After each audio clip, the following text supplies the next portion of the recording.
चांगला पार पडलेला आहे. पण कार्यक्रमाची जी सांगता जी आहे ती आपण अशा रम्य आणि गोड कार्यक्रमाने करावी आणि श्रमपरिहार पण व्हावा म्हणून अशी एक कल्पना आणि एक आनंदाचं वातावरण यावं अशी संकल्पना धरून हा गाण्याचा कार्यक्रम आपण ठेवलेला आहे. आता हे लोक गातील आणि तबला पेटी वाजवतील, पण तुम्ही पण त्यामध्ये सहभागी होऊ शकाल.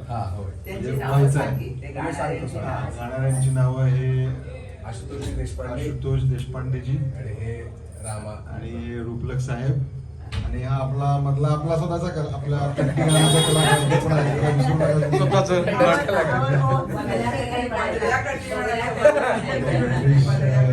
उभरते सुपरस्टार बद्रीश कट्टी पण आज आपल्यामध्ये उपस्थित आहेत. आपण असा कार्यक्रमाची सुरुवात करूया. कार्यक्रम फ्री फ्लो आहे, असं काय म्हणजे पॅटर्नवर असं काही नाही. तुम्हाला जर वाटलं काय भावगीतं गायची आहेत किंवा एखादं किशोर कुमार किंवा तुम्हाला स्वतःला गायचं असेल तर तुम्ही पण गावा. काही गायकांनी उपस्थित लोकांमध्ये काही गायकांनी अनुमती दिलेली आहे. आता हे कृष्णाचं गाणं म्हणतील, मानसी गाणं म्हणेल कदाचित,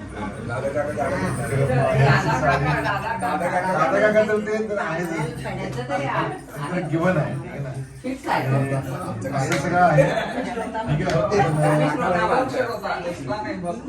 मुख्य म्हणजे काय बाबा पण गातील.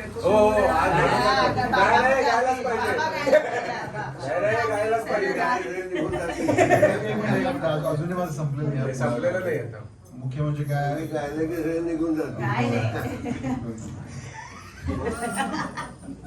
म्हणजे 75 वर्षांचा जो गौरवशाली त्यांचा जे जीवन प्रवास होता त्याला एक सलामी किंवा त्यांचं अभिनंदन म्हणून हा सगळा कार्यक्रम झाला ठीक आहे ना. मग सगळ्यांनी त्यांच्या आरोग्यासाठी भरभराटीसाठी त्यांच्या आणि माझ्या आईच्या दोघांच्या सगळ्यांनी प्रेयर्स करावे, कामना करावी ठीक आहे. बद्रीश आता ओव्हर टू यू.